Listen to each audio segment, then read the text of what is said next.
All right, welcome back to the book read. If you have been following along, we'll be covering the next pillar under the perception section of Obstacle is the Way. Creating some good momentum, learning a lot of good things if you're new to the program. Real quick, we have covered the pillars of discipline of perception itself, recognizing your power, steadying your nerves, controlling your emotions, and where we are today for today's lesson. So, what we are going to now focus on, and this was a really, really cool and powerful chapter, I thought, is practice objectivity. The legendary samurai Miyamoto Musashi, I definitely butchered that, I'm so sorry, observed that we see with two eyes. And no, not literally. Obviously, we know we have two eyes. However, the first is the perceiving eye. The second is the observing eye. The perceiving eye is weak, and the perceiving eye is weak, and the observing eye is strong. The observing eye sees simply what is there. The perceiving eye brings forth our biased interpretation of how to make sense of what we see. So, this is very, very important to really kind of think through and recognize. So, again, reality happens as it happens. Okay, life just happens. There is no good, there is no bad. We're engaging with our life, right? But we then, to make sense of things, to interact socially, develop our own perception of these said events. So, just to really hammer this home, the observing eye sees simply what is there and what is reality. The perceiving eye brings forth our biased interpretation of how to make sense of what we see. It is natural and primal to leverage the perceiving eye to survive in the world, obviously, yet our perceiving eye may be incorrect. Simply observing and seeing the truth purely is the objective. So this is this is pretty intense stuff to think through if it's the first time ever hearing something like this. But kind of moving away from something like steadying your nerves, controlling emotions is always extremely important, and the discipline of our perception is also very important. But we're really talking of depth here of saying, even though our perception of said event is what it means to us, we're just trying to observe what happens in the most objective reality possible.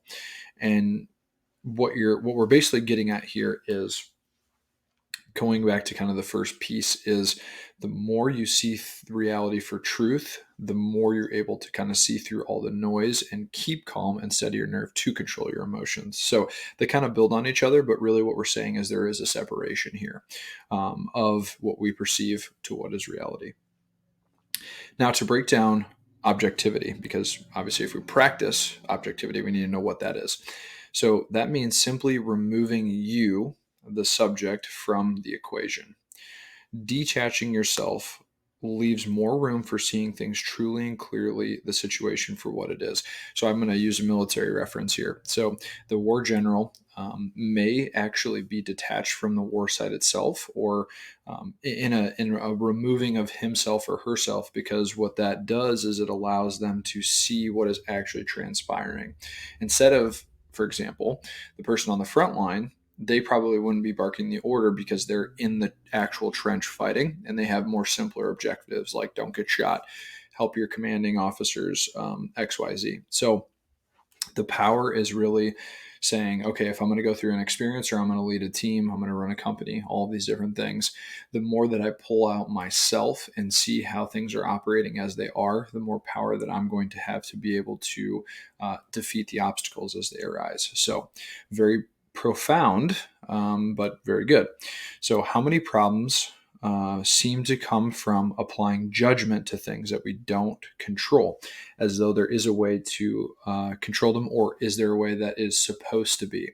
This is really fun to talk about because this happens all the time.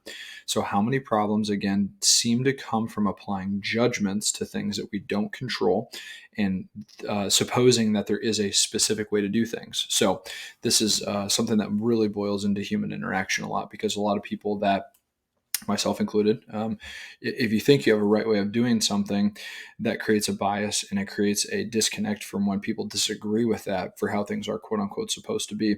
And that's where The problem is, and that's why he's asking us to have a perceiving eye and also the observing eye, because then we're getting away from our animalistic brains, which tries to compress between impression and perception, think, perceive, act, meaning in a very like I am in the event, I see it, I react to it without thinking or using any other of the principles, which is an issue. So, referring to the book here as we get rounded out. So, kind of going back to, I can't remember what chapter we were talking about giving friends advice. So just think what happens when we give others advice, right? Their problems are crystal clear to us. The solutions are obvious. Something that's present when we deal with our own problems and obstacles is always missing when we hear other people's problems, the baggage. With other people, we can be objective. So that's the power, right? Is saying almost to yourself, hey, if I were to give the situation to a friend, to my spouse, to someone else, how would they tell me to respond in the specific event? And that's such a great question, because what it's doing is, again, removing you, the subject, so you can handle what is in front of you, which is the obstacle. The more skilled you become at seeing things for what they are, the more that perception will work for you rather than against you. So, very complicated thing here. I think it's very effective and takes a lot of process, a lot of training to do, but an extremely powerful thing, as if you were to get good at this, you can really control kind of how you react and engage in the world. So hopefully you enjoyed reading that chapter, and let's keep reading along, guys.